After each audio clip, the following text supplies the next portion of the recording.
es ¿cuál es la respuesta que el reino de los cielos, las Escrituras, tienen para darle a una sociedad que se va encerrando recalcitrantemente, encerrando en el yo? Y otra cosa más que quisiera también hacer es que si cualquier contacto con tu realidad de este recorrido que he acabado de hacer no es casualidad.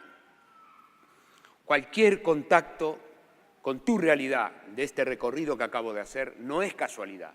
Esto es un signo de este día, y lo que me gustaría invitar a cada uno de los que estamos dispuestos ahora a abrir las Escrituras, a que dejemos de criticar y dejemos de quejarnos de lo que pasa, y dejemos de amargarnos con lo que pasa, y dejemos de sentirnos víctimas de lo que pasa, para venir al conocimiento de las Escrituras y fundar nuestra vida en la palabra de Dios y poder ser valiosos a la cultura, centrados en la palabra de Dios, afirmados en la palabra de Dios, a pesar de que este mundo egoísta nos resulte antagónico, adverso, a pesar de que este mundo nos critique, a pesar de que este mundo nos aborrezca, confiando que la palabra de Dios no vuelve vacía, confiando que Dios tiene planes eternos que va a llevar adelante hasta el final,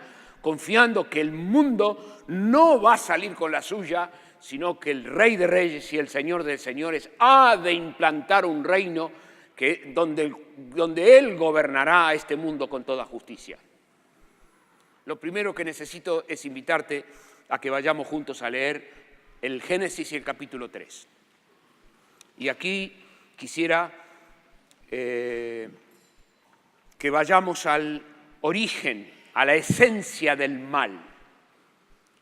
Y cuando vos tengas que hablar acerca del mal, no tengas ninguna duda de poder encontrar el fondo, la esencia del mal. ¿Dónde está el mal, en la esencia del mal? Pero la serpiente era astuta más que todos los animales del campo que Jehová Dios había hecho, la cual dijo a la mujer: ¿con que Dios os ha dicho no comáis de todo árbol del huerto? Y la mujer respondió a la serpiente: del fruto de los árboles del huerto podemos comer, pero del fruto del árbol que está en medio del huerto, dijo Dios, no comeréis de él, ni lo tocaréis, para que no muráis. Y entonces la serpiente dijo a la mujer: no moriréis, sino que sabe Dios que el día que de él comiereis serán abiertos vuestros ojos y seréis como Dios, sabiendo el bien y el mal. Y vio la mujer que el árbol era bueno para comer y que era agradable a los ojos y el árbol era codiciable para alcanzar sabiduría, y tomó de su fruto y comió, y dio también a su marido, el cual comió así también con ella.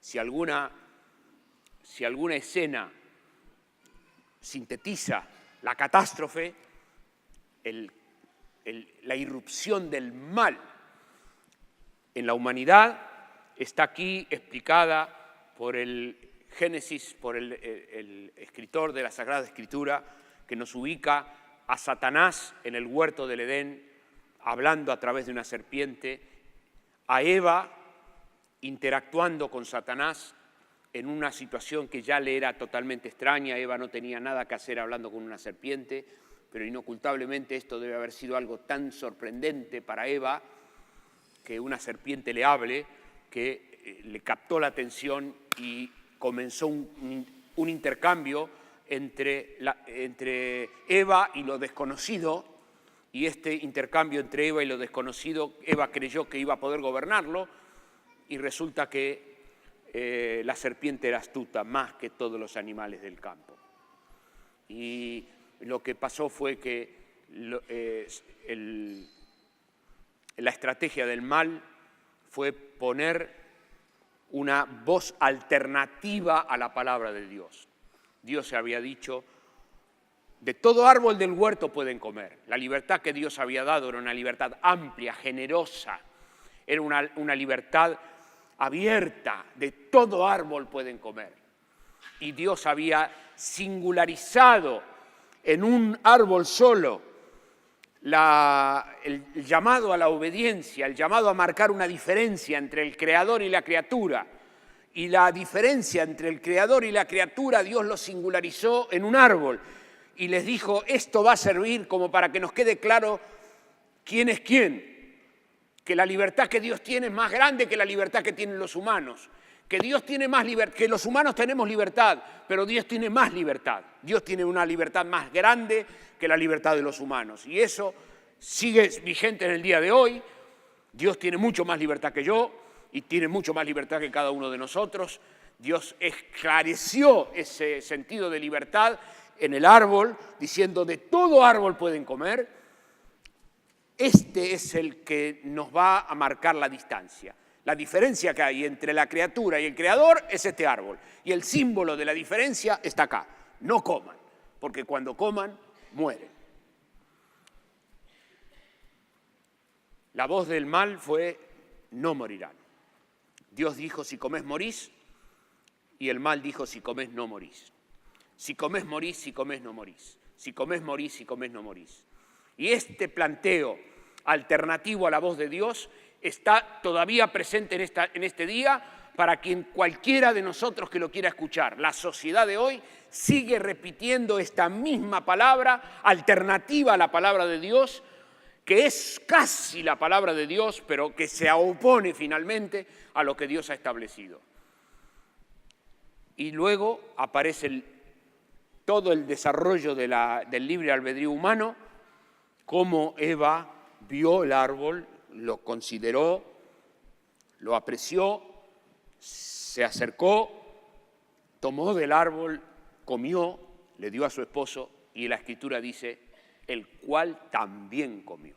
O sea, esa es una manera de la Biblia de mostrarnos la total responsabilidad moral que el humano tiene delante del Dios Santo por sus actos. Nadie va a decir yo soy un pobre tipo, una pobrecita, porque ahí hay una voluntad que se mueve. Delante de la justicia de Dios, la voluntad humana se mueve.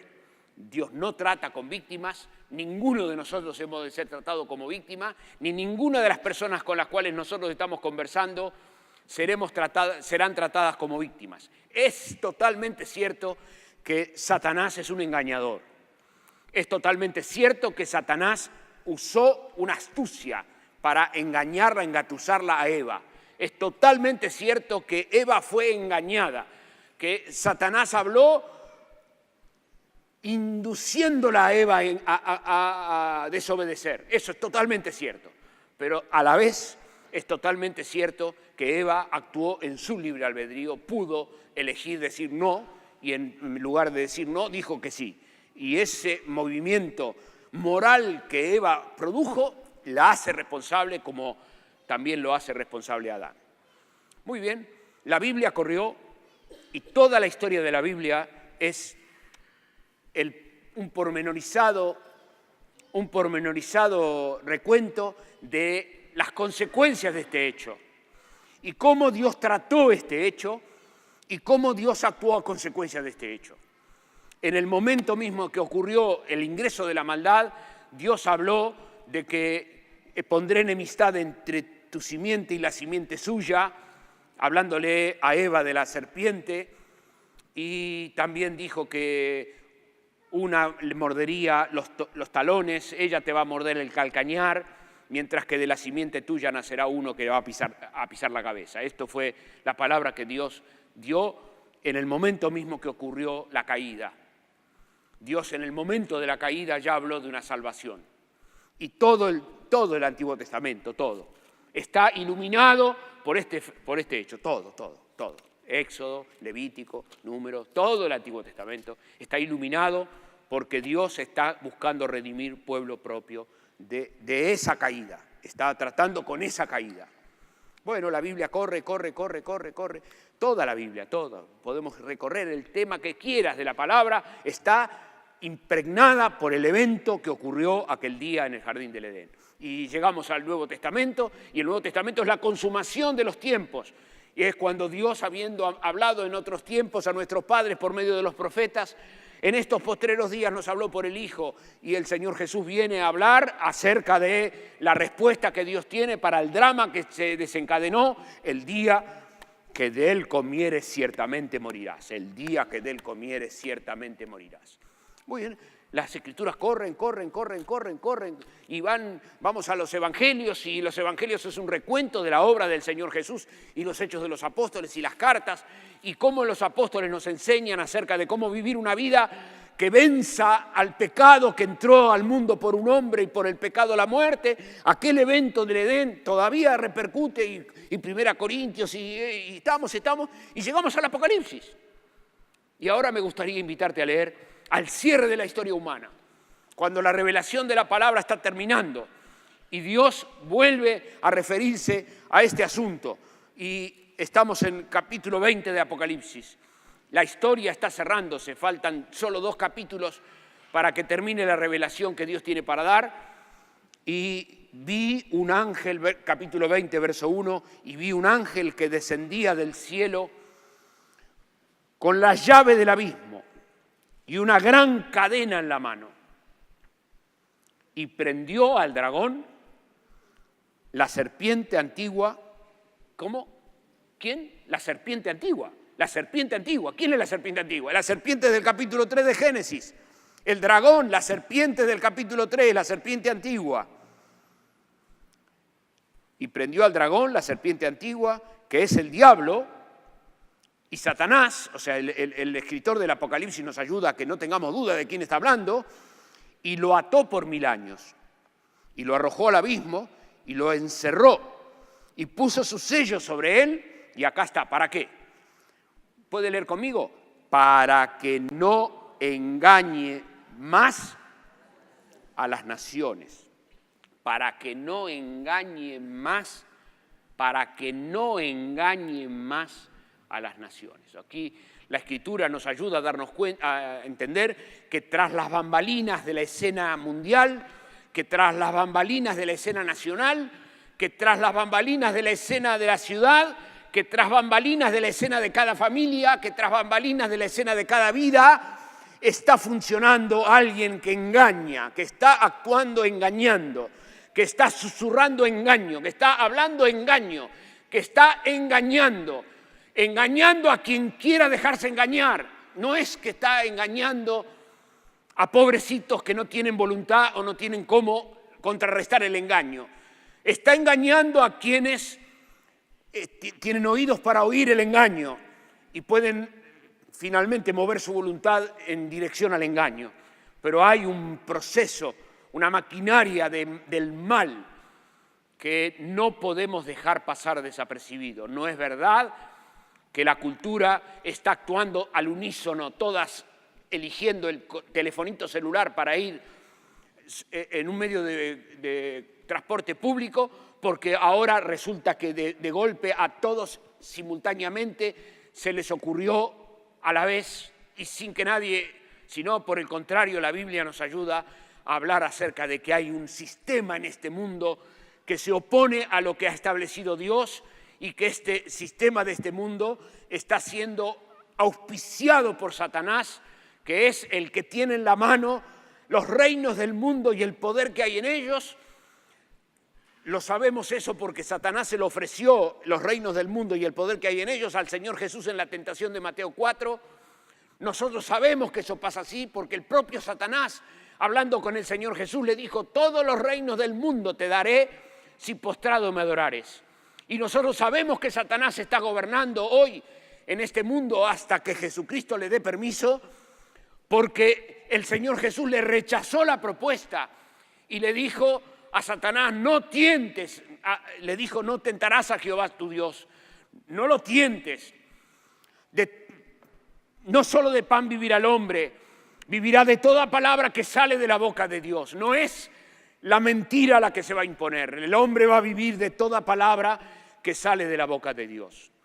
Muy bien, que la Escritura nos diga que las Sagradas Escrituras son palabra de Dios inspirada del Espíritu Santo, no niega que hoy en día está funcionando en este mundo el misterio de la iniquidad, y no niega que detrás de las formulaciones que tiene la cultura y las formulaciones que tiene el comercio y la industria y las formulaciones que tiene el cine y las formulaciones que tienen las películas y lo que tienen los ideólogos filosóficos y los maestros y los docentes y los catedráticos y los que enseñan y los que se paran a hablar en nombre de este mundo, hay atrás de ellos un espíritu que se levanta altivo contra el conocimiento del Señor, que finalmente termina induciendo a la mentira, que termina planteando una opción B a la palabra de Dios.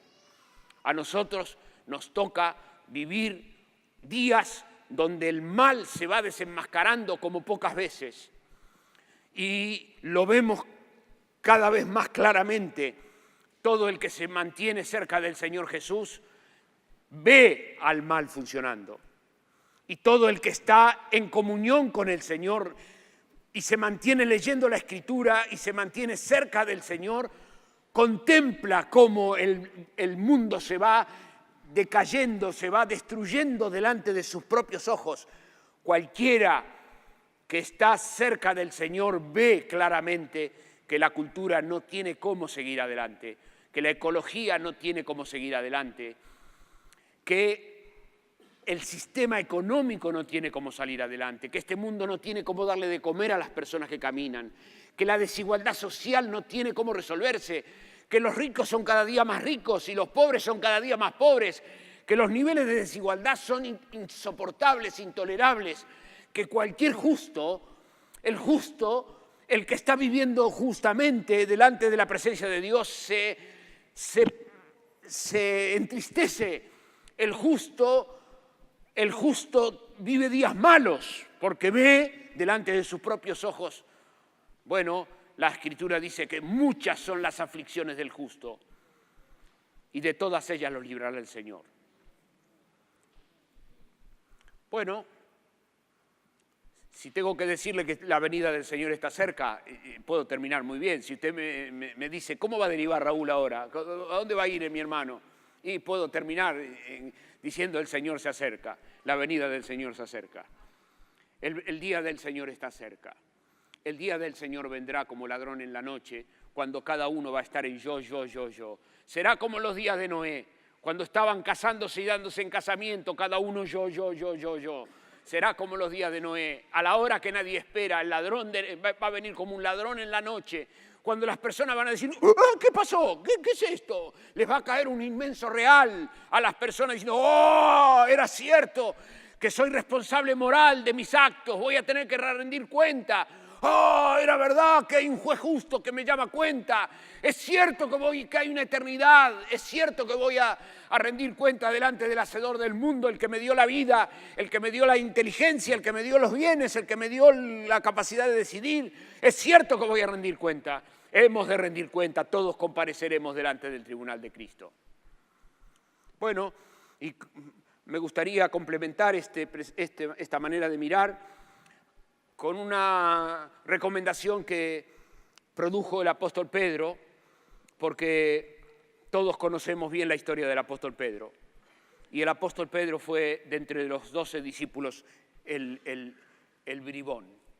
El apóstol Pedro era el impetuoso, el sin filtro. El apóstol Pedro era el que decía lo que sentía.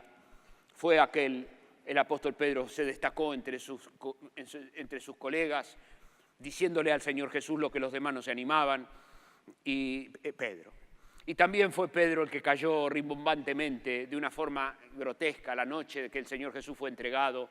Pedro cayó a lo Pedro, cayó estrepitosamente como hay que caer.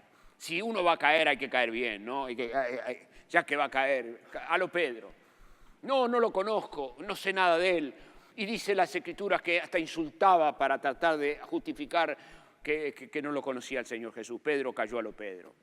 Y recibió del Señor Jesús una rehabilitación, una reivindicación como Pedro necesitaba. Simón, hijo de Jonás, ¿me amas? Simón, hijo de Jonás, ¿me amas? Simón, hijo de Jonás, ¿me amas más? ¿Me amas más que ¿Me amas? ¿Me amas? Jesús nos ayuda juntos a recordar cuál es el planteo. Dios no habla con estructuras, Dios no habla con ilusiones, con imaginaciones.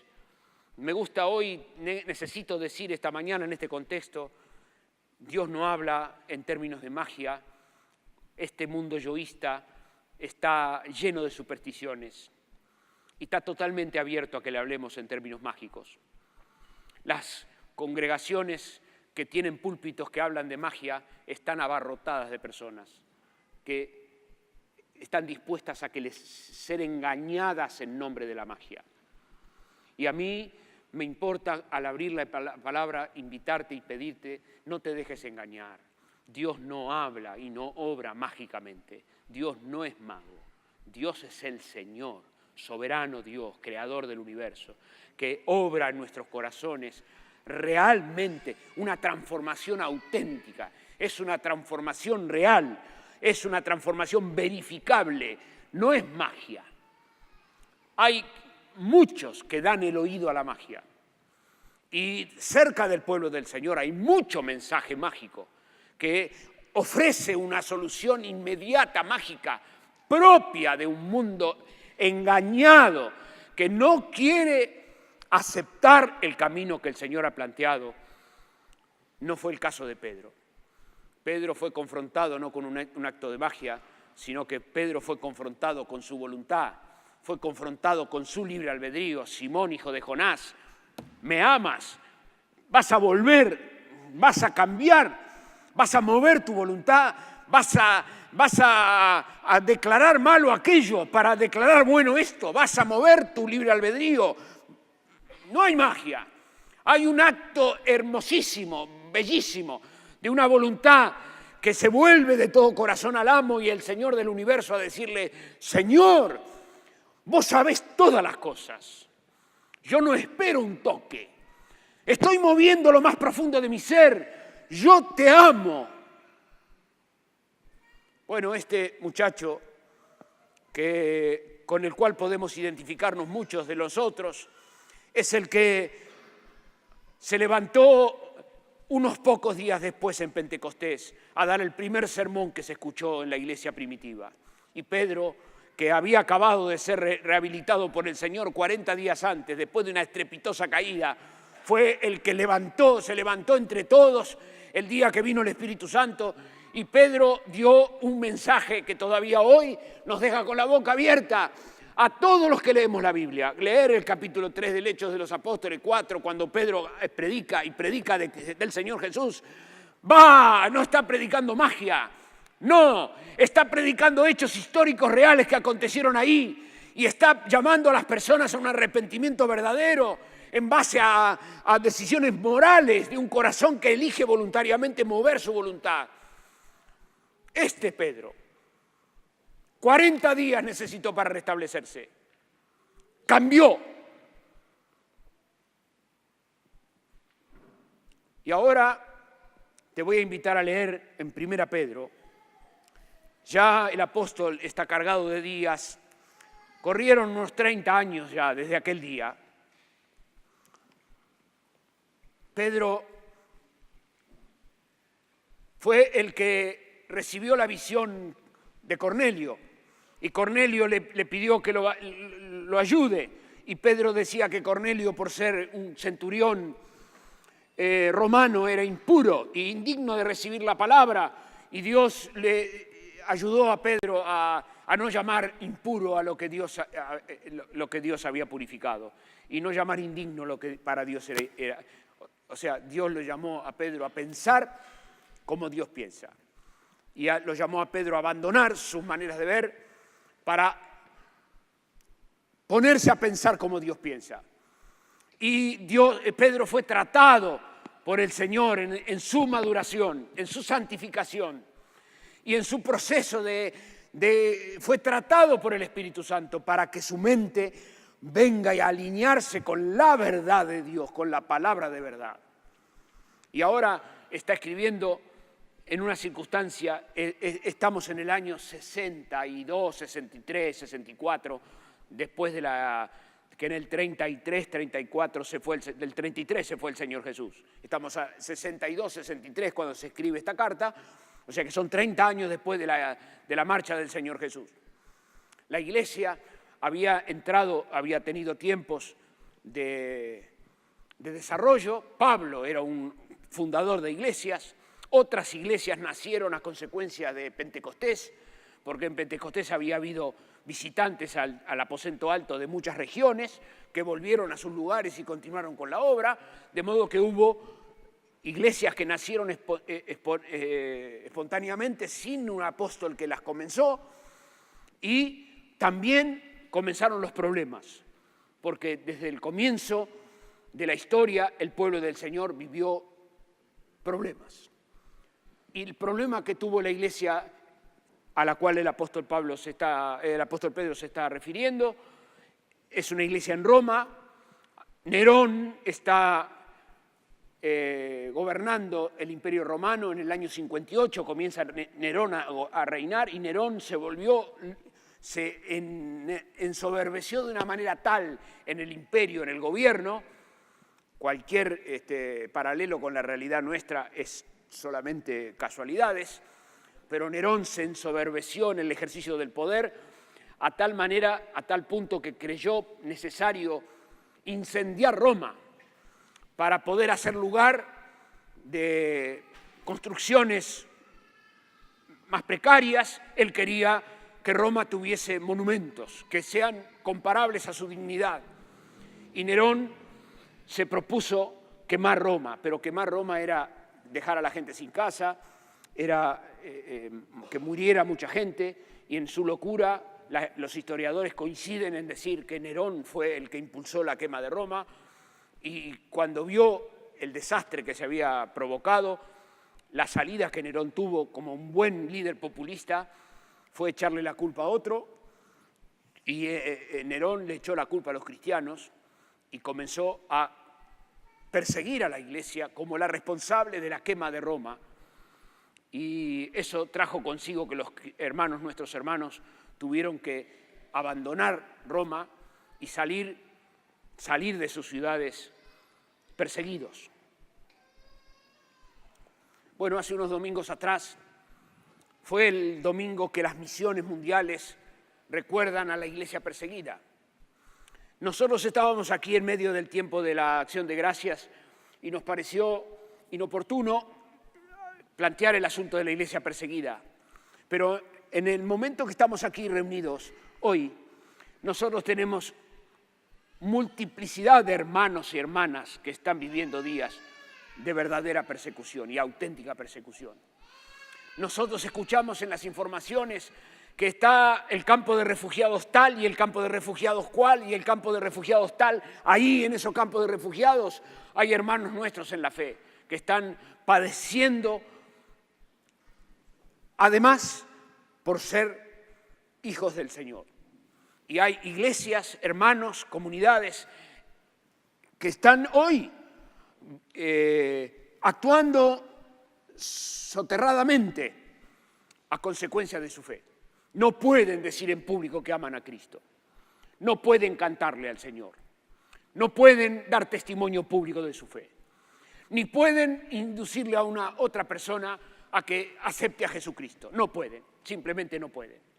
Esto es parte de una realidad actual que deseamos en la Iglesia del Encuentro ir trayendo a la consideración de la congregación, a los efectos de que también incorporemos en nuestra mirada y en nuestras oraciones y que nuestro corazón se amplíe también a considerar este campo misionero, esta responsabilidad misionera que la Iglesia del mundo hoy, la Iglesia de Jesucristo hoy, está llevando adelante. Este es Pedro, que está escribiéndole a los expatriados, a los perseguidos. Él comienza capítulo 1 de Pedro. Pedro, apóstol de Jesucristo, ¿a quién? A los expatriados de la dispersión en el Ponto, Galacia, Capadocia, Asia y Bitinia. Estos son hermanos que huyeron a Córdoba, Santiago del Estero, Entre Ríos, Paraguay y Bolivia. todo en el Asia Menor, lo que hoy es Turquía. Hermanos que se tuvieron que ir, se fueron con lo opuesto, se tuvieron que ir de la casa con lo opuesto, que estaban viviendo un momento aterrador. El imperio se les puso en contra y Nerón, que tenía la suma del poder, los había acusado de la quema de Roma. Estaban en un momento muy, muy malo. Con esta mirada, el apóstol Pedro, quiero decir qué distinto es el planteo que el apóstol Pedro tiene aquí al evangelio de plástico que se nos quiere presentar más de una vez. Qué distinto es vivir un evangelio de plástico, un evangelio flojo, es un evangelio de baja cafeína y de baja caloría, es un evangelio descafeinado, ¿no? Es un evangelio de orillita. Pues así no es así. Cuando la palabra del Señor llega al corazón humano, pregunta, ¿me amas? ¿Me amas más? Y las Escrituras nos hablan y nos advierten que un justo se salva sufriendo, que el justo padece para salvarse, que el justo en el correr de su camino vive persecuciones y vive momentos que lo dejan boquiabierto. Ese es el camino del justo. Que el justo no es llamado a Disney, sino que es estrecha la puerta y es angosto el camino que lleva a la vida. Y el espíritu que nos habita es el espíritu de un varón de dolores, experimentado en quebrantos, que nos prepara para soportar la aflicción y habiendo acabado todo, permanecer firmes. Ese es el coraje que tiene el pueblo del Señor. Y me interesa esta mañana hablar con cada facilitador que está aquí escuchando esta palabra y decirte, querida hermana, ser un facilitador no es una tarea halagüeña. Parece una cosa linda al primer mes, después cuando nos damos cuenta, tratar con personas es fatigante. Pues a esa fatiga te llamó el Señor. Y esa es la fatiga que el Señor desea y anhela, es la fatiga que el Señor necesita que lleves adelante. De lo mismo, cuando hablo con un facilitador, le hablo a cada uno de los que tiene una responsabilidad en la mano. El que viene y dice, no, yo no me puedo hacer cargo, no me quiero comprometer. ¿Qué está diciendo? Bueno, tiene que contestar una pregunta. ¿Me amas?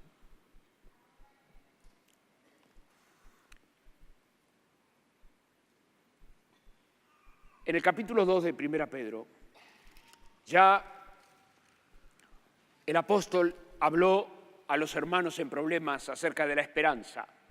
Les habló en todo el capítulo 1 acerca de la esperanza y les llenó el corazón de esperanza. Les dijo, la vida presente es breve, son 70 años, son 80 años, pero vamos a estar para siempre con el Señor. Hay una esperanza inmarcesible, inaccesible, extraordinaria, guardada en los cielos. Miren arriba, pongan la mirada en las cosas de arriba. Esa fue la estrategia que el Espíritu de Dios le dio a Pedro para consolar, para fortalecer a los hermanos. Hermana, el Señor está cerca. Él está a la puerta y nuestra vida presente es breve. Estamos en aflicciones, sí estamos en aflicciones. No vale la pena vivir quejándonos, sino más bien vale la pena fortalecer nuestro corazón en la esperanza que nos espera en el cielo. Y ahora va el capítulo 2. Desechando, pues, toda malicia, todo engaño, hipocresía, envidias y todas las detracciones, deseen como niños recién nacidos la leche espiritual no adulterada, para que por ellas crezcáis para salvación, si es que habéis gustado la benignidad del Señor, acercándoos a Él, piedra viva, desechada ciertamente por los hombres, mas para Dios escogida y preciosa. Vosotros también, como piedras vivas, sed edificados como casa espiritual y sacerdocio santo, para ofrecer sacrificios espirituales aceptables a Dios por medio de Jesucristo, por lo cual también contiene la Escritura, he aquí pongo en Sión la principal piedra del ángulo, escogida y preciosa.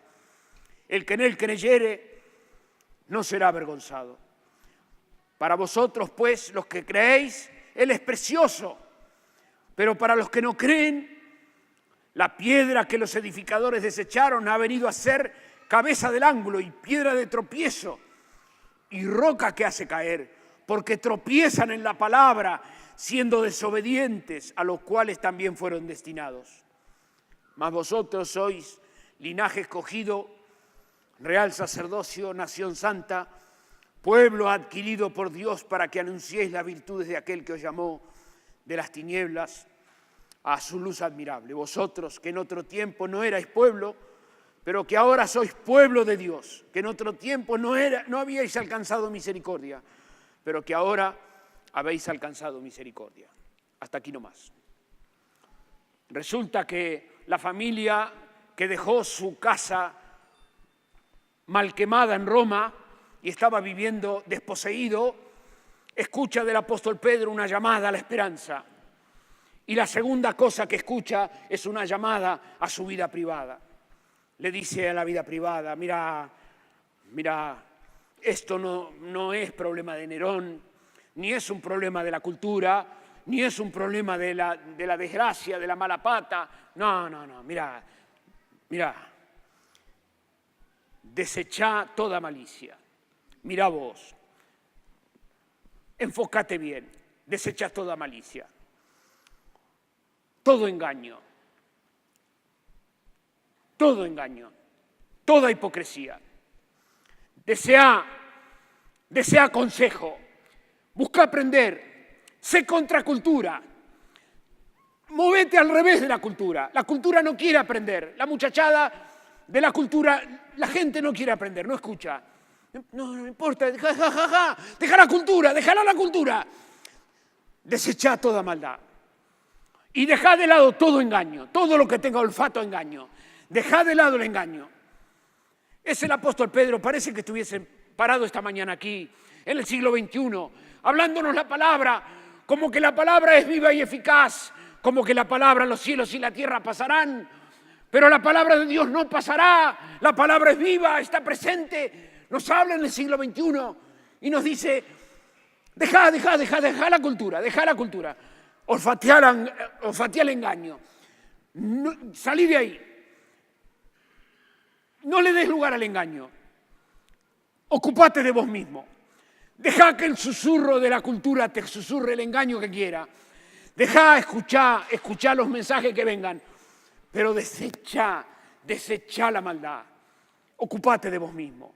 Ocúpate de vos, olvídate del otro, no le eches la culpa a tu hermana, a tu esposa, no le eches la culpa a la iglesia, no le eches, mira, acá.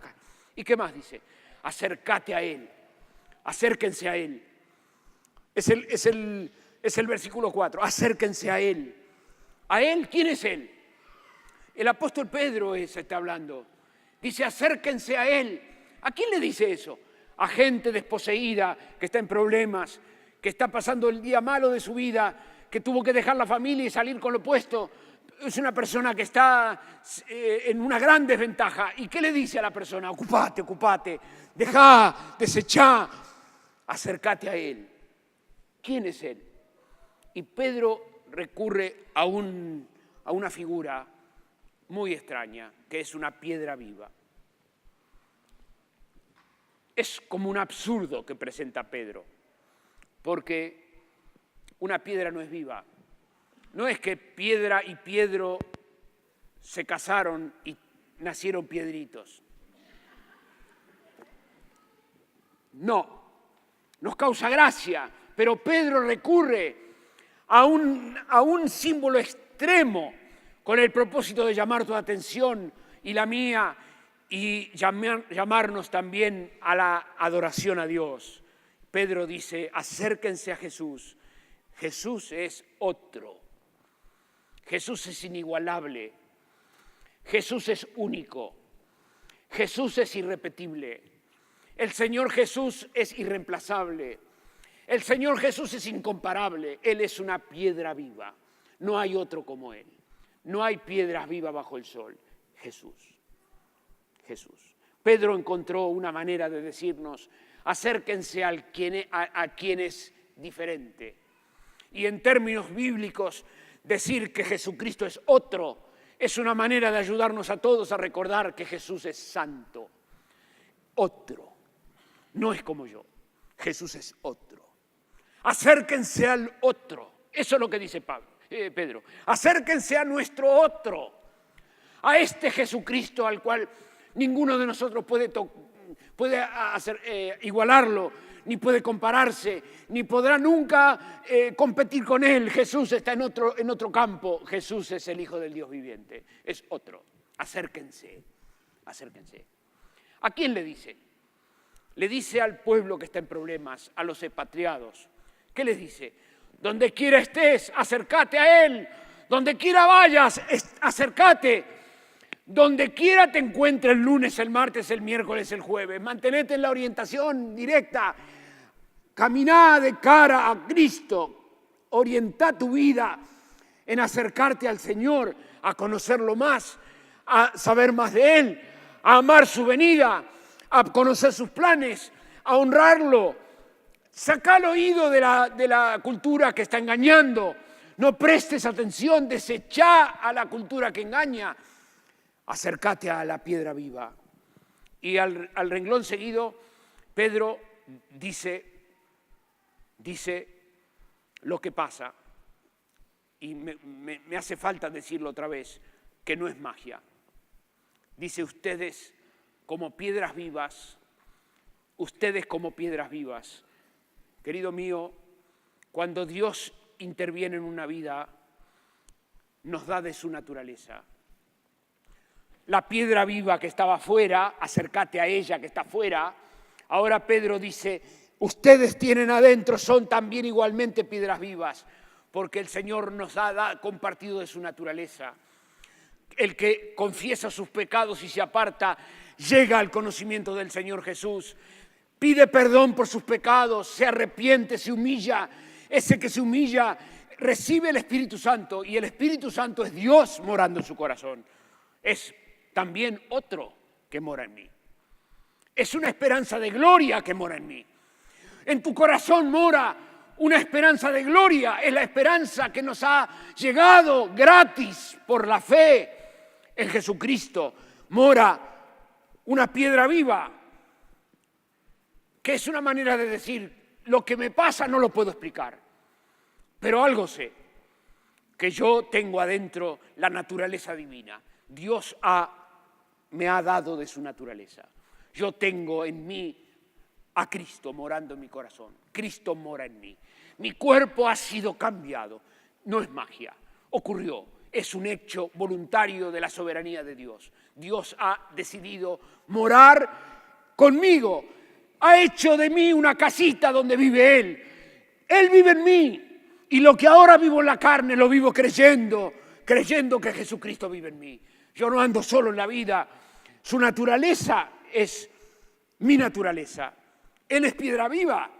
Yo también. Y termino leyéndote lo que dice más.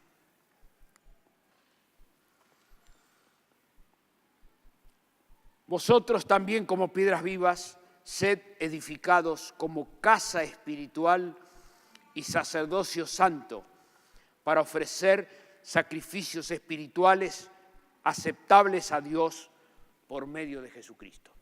Mi hermano, en una cultura que se va individualizando cada vez más, que se va haciendo cada vez más yo, el apóstol nos enseña que la vida nueva del Señor en la vida de cada uno nos va transformando en un templo, en una casa de Dios. Como piedras vivas somos edificados conjuntamente. Y yo entiendo bien que a una persona que escucha por primera vez esto le suene extraño, pero a una persona que caminó con el pueblo del Señor, aunque sea 2 años ya, un año, 2 años, ya vivió suficiente en la caravana como para haberse encontrado a sí mismo como parte de una construcción espiritual. Dios nos ayuda a comprender que somos parte de una construcción espiritual que Dios tiene en la tierra, que nosotros no vamos en la vida a la Bartola, que ninguno de nosotros está librado a su propio andar, sino que formamos parte, ligados en el amor a los hermanos, somos una familia.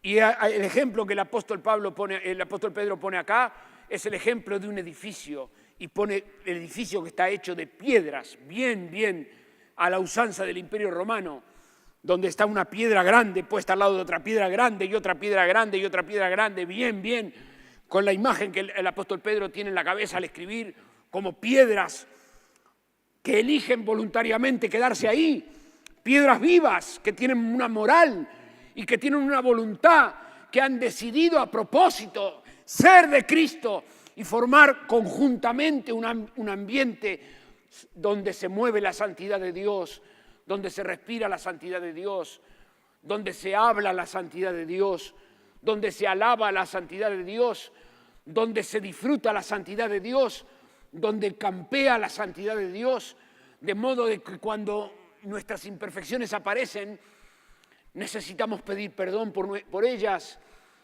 necesitamos arrepentirnos de nuestros pecados diariamente, porque moramos en un ámbito donde está la santidad de Dios y nosotros no nos medimos de acuerdo a nuestras medidas, sino que nos medimos de acuerdo a sus medidas, porque es la santidad de Dios la que está presente. Y es un ámbito, el pueblo de Dios es un ámbito donde ofrecemos sacrificios espirituales agradables a Dios. Y quiero detenerme 2 minutos más para repasar esto, que es en la casa espiritual donde las que forman las piedras vivas, que es el pueblo de Dios, donde ofrecemos sacrificios. Inocultablemente Pedro está hablando de los sacrificios del templo del Antiguo Testamento. Sacrificios. Un templo, sacrificios, el Antiguo Testamento. Sacrificios, ya no materiales como eran en el Antiguo Testamento, sino que ahora son sacrificios espirituales. ¿Y qué son? Agradables a Dios. Bueno, a mí me gustaría conversar un ratito con cada uno y preguntarle, mi hermano, ¿a usted le gusta agradar a Dios? Dígame, ¿usted se siente feliz cuando se da cuenta que está agradando a Dios? ¿Usted no tiene esa paz interna, ese gozo inefable y glorioso que cuando percibimos que estamos agradando a Dios? Dice, para que ofrezcamos sacrificios espirituales agradables a Dios. Agradar a Dios. Agradar a Dios le agradamos alabando su nombre. Sacrificios de labios que honran su nombre. Hacemos lo que Dios desea que hagamos, que es llamarlo santo, pero no de una forma teórica, como Andrés nos enseñaba esta mañana, a cantar con el corazón, a cantar desde las entrañas en la verdad, a no cantar en una impostura, sino que nuestra alabanza sea un fruto de labio que confiesa su nombre. Sacrificios espirituales agradables a Dios. Y cuando testificamos de Jesucristo, donde quiera estamos, y cuando llamamos a Jesucristo Señor, donde quiera estamos, y cuando hablamos acerca de la obra de la cruz, donde quiera estamos, y cuando santificamos el nombre del Señor, donde quiera estamos, y cuando decimos que se hacen enaltecidos, Señor, sacrificios espirituales agradables a Dios. Y cuando los hermanos vienen a acomodar aquí para que la congregación se reúna, y cuando pusieron esa lucecita de color y esa otra, y dijo, acá va a quedar bien una verde, sacrificios espirituales agradables a Dios. Y cuando los hermanos vienen un sábado a trabajar para servir a los más jóvenes, sacrificios espirituales agradables a Dios. Y cuando nos reunimos en un lugar cualquiera para servir a una persona que está en problemas, sacrificios espirituales agradables. Y cuando vamos a buscar un juguetito para regalar en Navidad, sacrificios espirituales agradables a Dios. Y cuando estamos invirtiendo de nuestro tiempo para la gloria de Dios desinteresadamente, ¿qué es eso? Sacrificio espiritual agradable. Y que nadie se entera, y que nadie me lo pondera, y que nadie me dice muchas gracias, sacrificios espirituales agradables a Dios. Y si vivimos para el Señor, vivimos. Y si morimos, para el Señor morimos.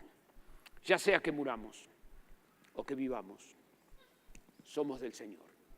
En una cultura que se va recalcitrando en el aislamiento, el pueblo del Señor es una casa espiritual compuesta por piedras vivas, una comunidad de fe, es una comunidad de amor, es una comunidad de compromiso en el ambiente dentro del cual se pueden ofrecer sacrificios espirituales agradables a Dios. No hay sacrificio sin templo, no hay cómo servir al Señor de a uno, no hay cómo servir al Señor aislados, no hay cómo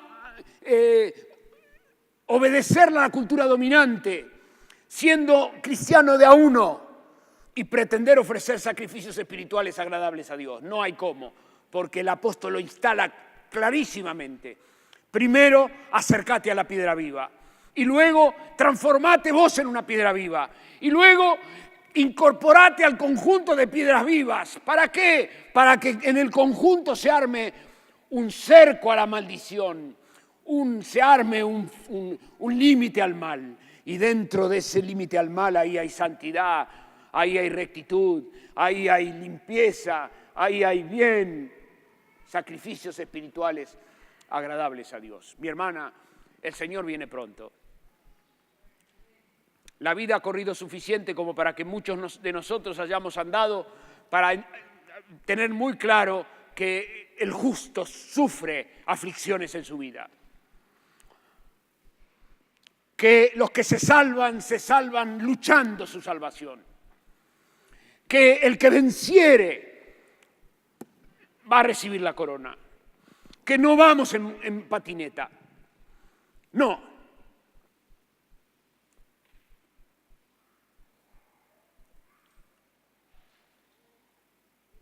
La muchachada más joven que me mira esta mañana me dice, Raúl.